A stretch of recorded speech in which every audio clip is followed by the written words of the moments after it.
Swastiastu. Jadi di sini dengan saya Denastiani Putri, absen 7, kelas 17. Saya Nimputu Utari Wijayanti, absen 36, kelas X7. Jadi kali ini saya akan memaparkan tentang materi proteksi data saat berinternet. Oke, di sini saya akan menjelaskan tentang proteksi data saat berinternet. Proteksi data berarti melindungi data dari hal yang mengancam atau pihak yang ingin meretasnya. Dalam berinternet, kejahatan berupa pencurian data bisa dicegah dengan proteksi data. Istilah proteksi data ditulis situs T-Com sebagai data security, menurut ungkapan di laman tersebut. Proteksi data dipraktikkan untuk melindungi informasi digital.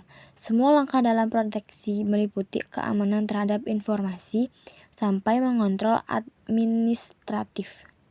Selain itu, perlindungan juga terjadi ketika mengakses jaringan atau perangkat tertentu.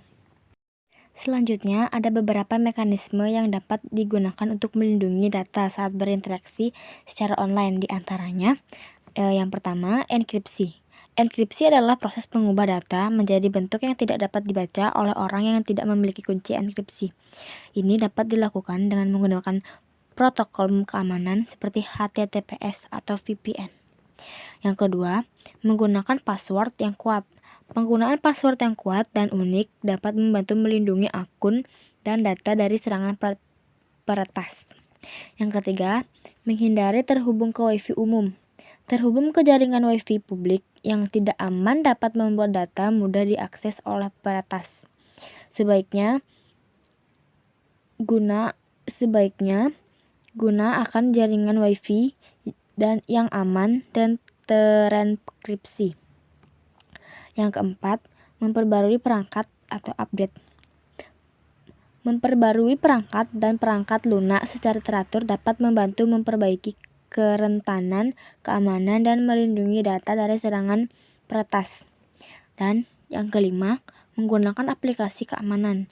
Aplikasi keamanan seperti antivirus dan anti-malware dapat membantu melindungi perangkat dan data dari serangan cyber. Oke, selanjutnya ada beberapa program proteksi data yang dapat digunakan untuk melindungi perangkat dan data saat berinternet, yaitu yang pertama antivirus. Program antivirus dapat membantu melindungi perangkat dari serangan virus, malware, dan phishing. Yang kedua, firewall. Firewall dapat membantu mencegah akses ke perangkat dan data dari jaringan yang tidak aman. Yang ketiga ada VPN.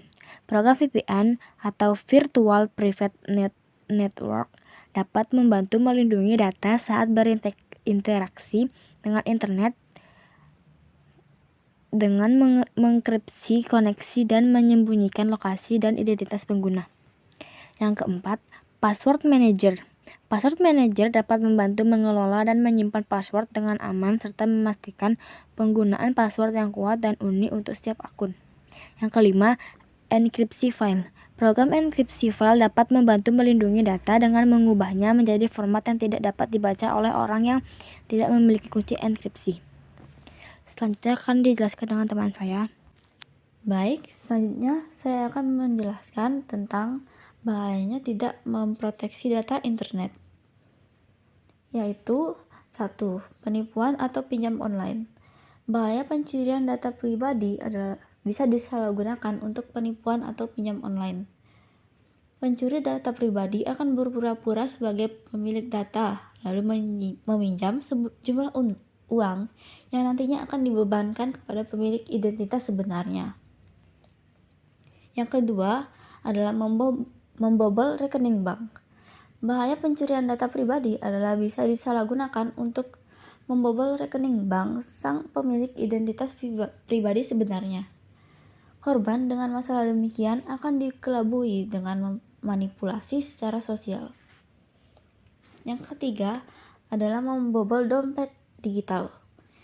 Tak hanya sekedar membobol rekening bank, sudah banyak kasus sebagaimana bahaya pencurian data pribadi untuk membobol dompet digital.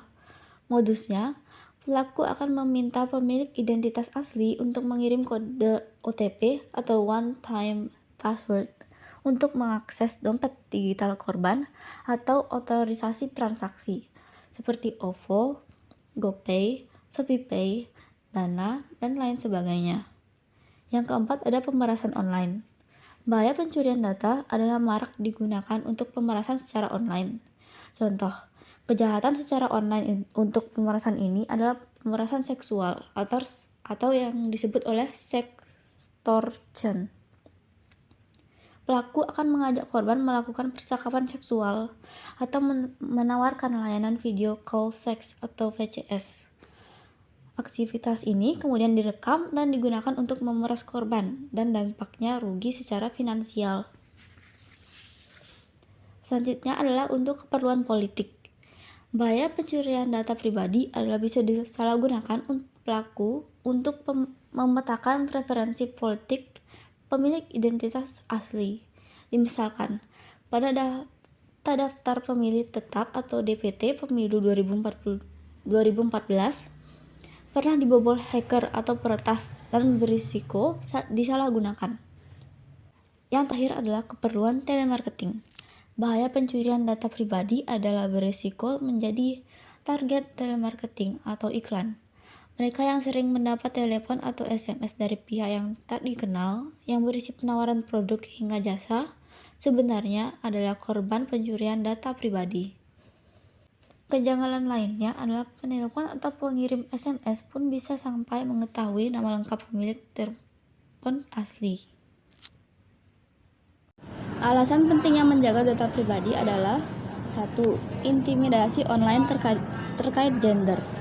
Samuel menyebutkan data pribadi berupa jenis kelamin patut dilindungi untuk menghindari kasus pelecehan seksual atau perundungan secara online. Yang kedua, mencegah penyalahgunaan data pribadi oleh pihak yang tidak bertanggung jawab. Dalam diskusi itu, Kominfo juga memberikan 4 tujuan dibuatnya rancangan undang-undang perlindungan data pribadi yang kini masih digodok dengan kementerian lainnya sebelum diserahkan ke DPR. Yang keempat, menghindari potensi pencemaran nama baik. Dan yang kelima, hak kendali atas data pribadi. Alasan terakhir, secara global kita memiliki kontrol atas privasi data pribadi kita.